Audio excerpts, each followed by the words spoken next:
to the Polgar Chess University. In this lesson, our topic is opening files. Let's start out with a strategical example played by former world champion Mikhail Botvinik. He has reached this position when it's clear that white has space advantage and perhaps there are numerous ways to play. But he came up with a very interesting idea to give up a pawn in order to gain control of some important squares and to activate his light-squared bishop, which at the moment is being buried behind a chain of white pawns on the light squares.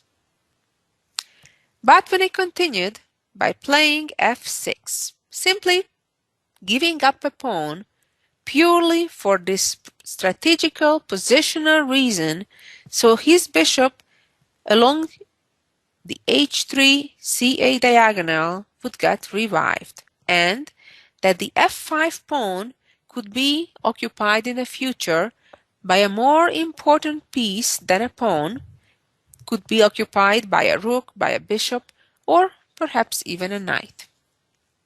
Black, of course, captures the pawn, and white played bishop h3. This kind of threatens to capture the knight on c8 and then the pawn on a7.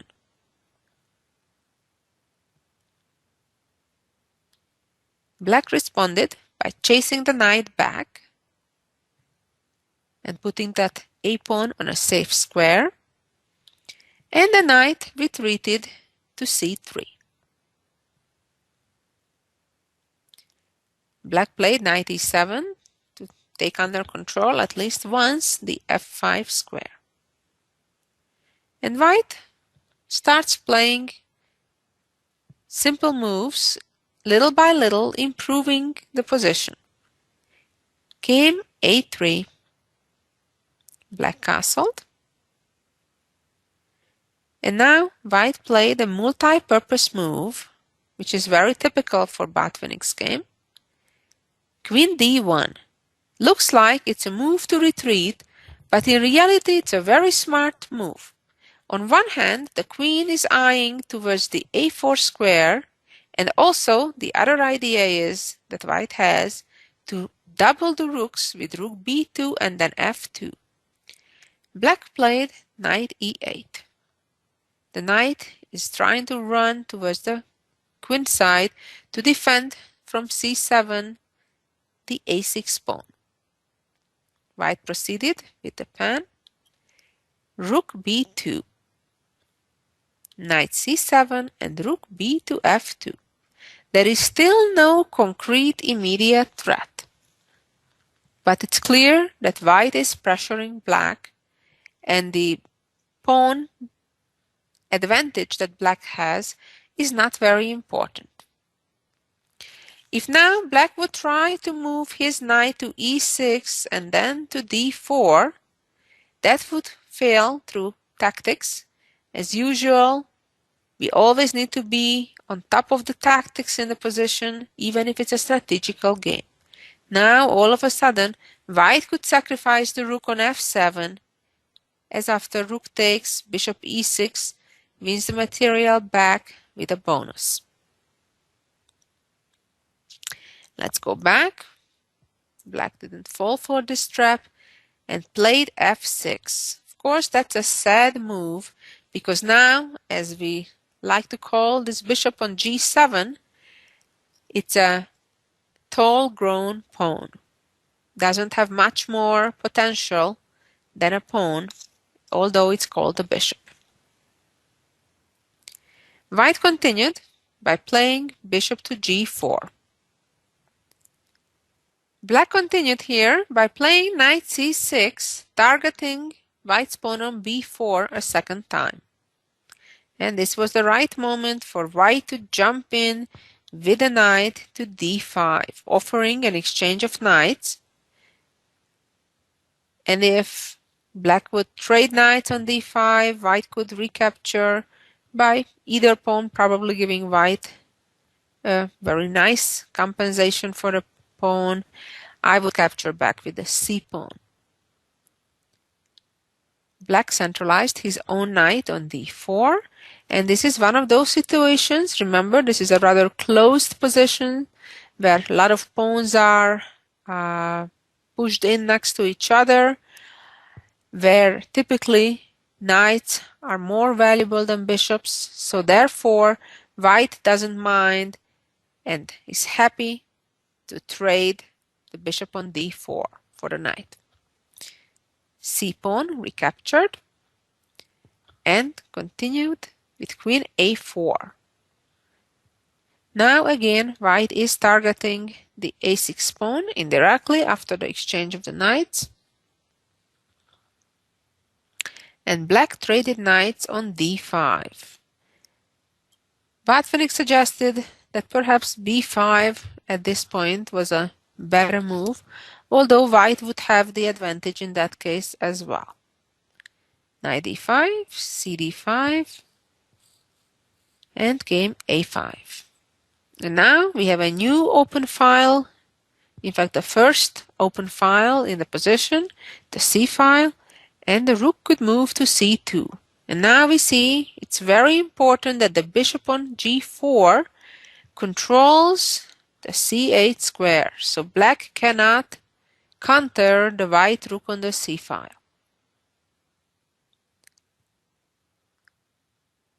Black played b5, giving up on the a5 pawn with the hope that black will regain it by rook c8. But black's main problem is that this bishop is still pretty dead. And now white could come into the 7th rank, and that's what white is focusing on now, to get both rooks on the 7th. White doesn't even mind giving up the pawn on a3. Game rook takes pawn and rook b7. Of course, black cannot play rook f7 because the pin would arrive with bishop e6. Black was trying to deflect the white bishop, but before we look at the game continuation, let's see for a moment how should we continue after rook c3. Well, in that case, the white rook would of course not trade, but move to a1. Remember, let's keep focus on the goal, which in this case is get both rooks to the 7th. For example, if now black would capture the pawn, or the same thing on the previous move, then white would get that second rook to the 7th, attacking the black bishop. The only square to escape with the bishop would be to the corner, but that would pretty much strangle the black king, which could be almost checkmated by bishop e6. So going back a couple of moves, after rook a1, if now black plays f5, trying to give up one pawn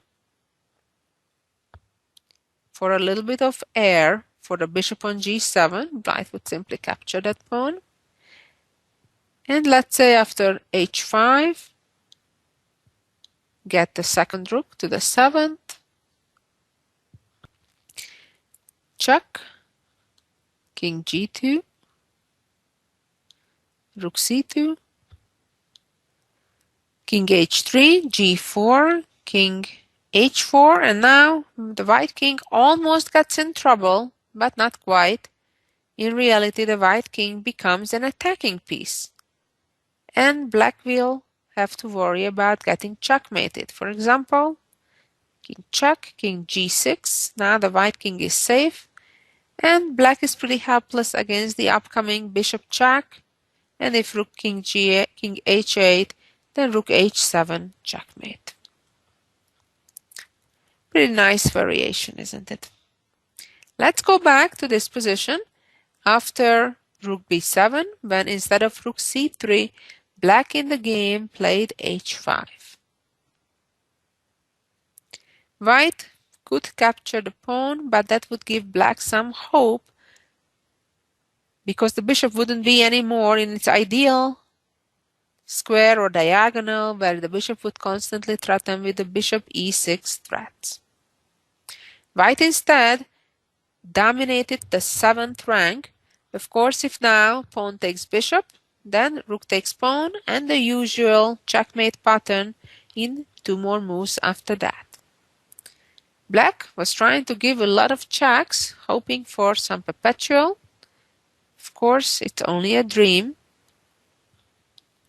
The white king is zigzagging towards the black rook. And now black plays rook f8, trying to combine the power of the 2 rooks, but this gives up on the bishop and pretty much on the game as well. The rest is easy, and basically black is losing because now, in addition to already losing a knight,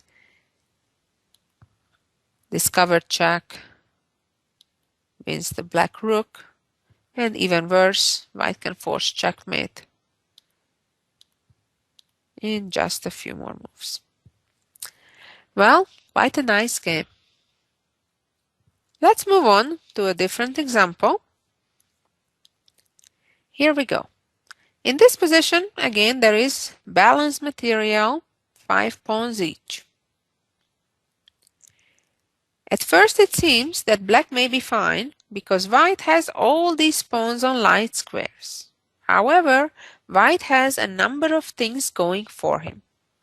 One is that white has a protected passed pawn on d5. Another one is that the white rooks are certainly better positioned than the blacks. The white rook on a4 occupies the only fully open file, and the second white rook on b1 is creating a pin and is targeting the black pawn on b6.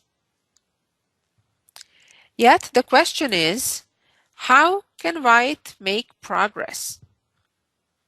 It looks like the c5 pawn is well controlled by black, and all black needs to do is to develop the bishop to d7, and then the black rooks will be connected and black should be hanging on to the game.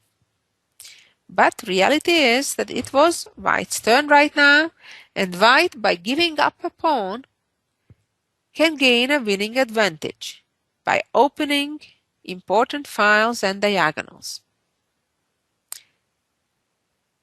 Well, I gave a hint, so hopefully you know the answer by now. And that move is playing c5. So on one hand, white is taking advantage of the pin situation, meaning that the black pawn cannot capture. On another hand, white has opened the important file for the white bishop on e2. And now came rook c1 check. Everything comes with a tempo, real nice, forcing the king to the 7th rank. And then the second rook also comes in with a check. If now black would block the check with the bishop on d7, the pin would be deadly after rook c7 followed by bishop b5. Or, going back to the rook a7 check, after king going to e8, white would continue with a real powerful move, bishop b5, threatening with a discovery jump with the rook. And now if bishop d7, then all of a sudden rook e6 and black loses his bishop. After rook a7 check, the game concluded after king f8 and rook d6.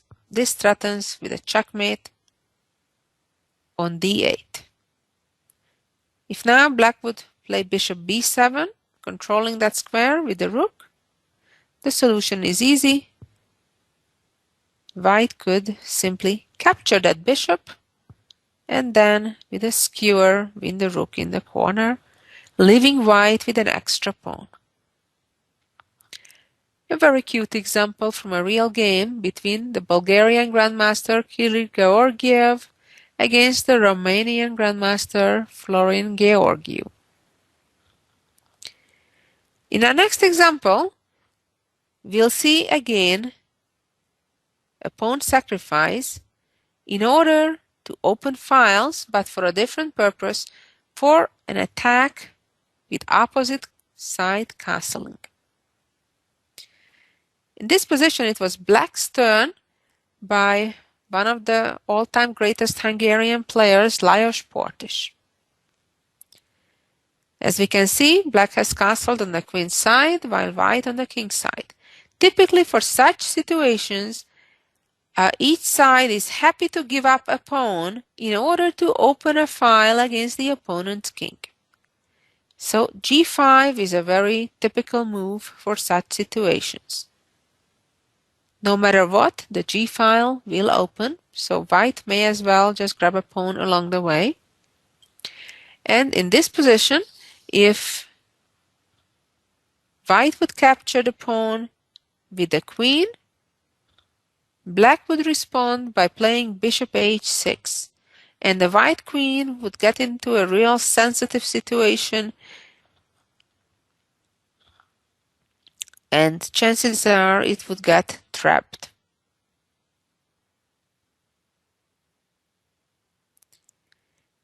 That's why instead White captured the pawn with the knight.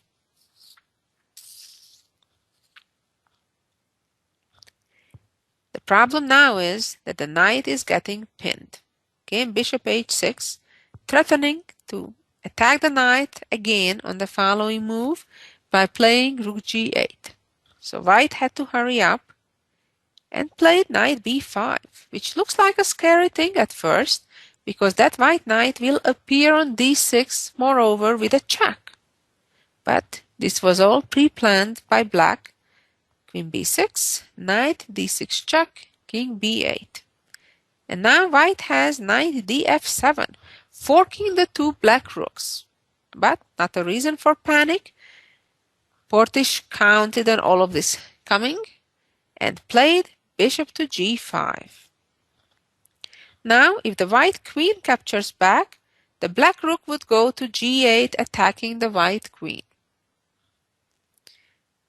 And of course, both rook will be safe.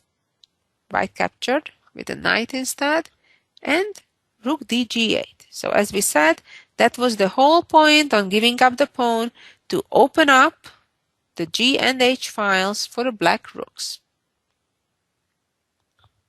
Now the pawn on d4 is hanging.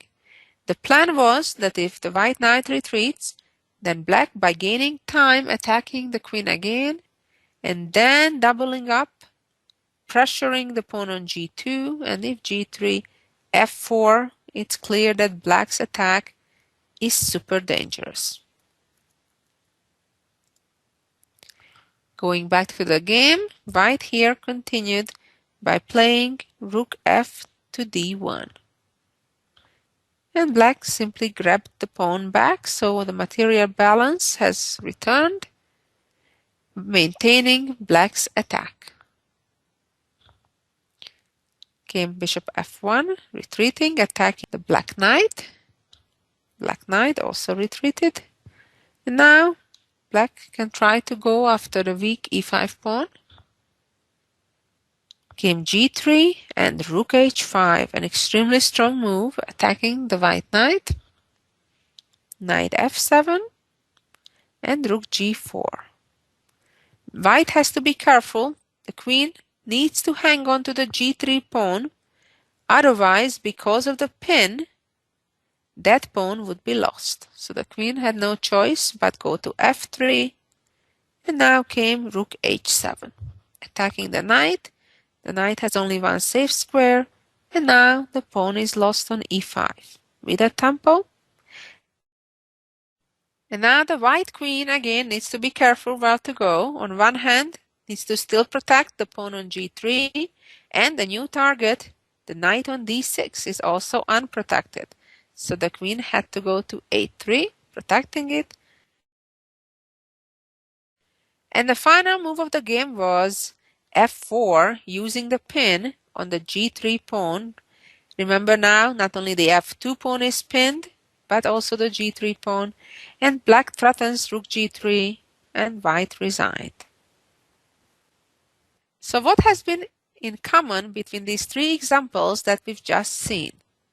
Well, in each of them, one side has sacrificed a pawn in order to open files or diagonals, to improve the position and to develop a killer attack. Well, I hope you learned from this and may use this tactic in some of your games. And finally, let's see the jewel of the week.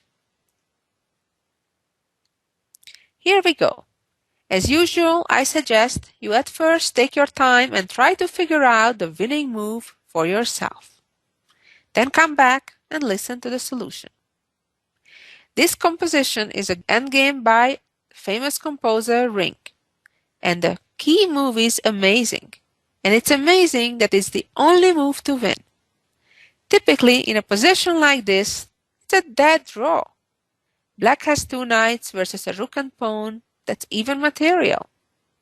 But here, amazingly, it's not good enough to attack the knights right away, because then the knights can escape by eventually checking at one point or another the white king.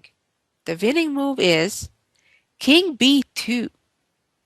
And amazingly, black is helpless, because in the following moves, the two knights will be forced onto the same file or rank, and then they will be skewered by the white rook. For example, after knight d5, the answer would be rook c5. Or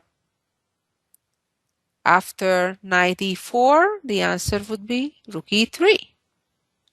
Or how about if the black king moves to b6? Well, then we force them by attacking the knight on g5, and now it's going to be either a skewer or a fork. For example, knight h7, rook g7. Amazing. Well, thank you for listening, and so long until next week.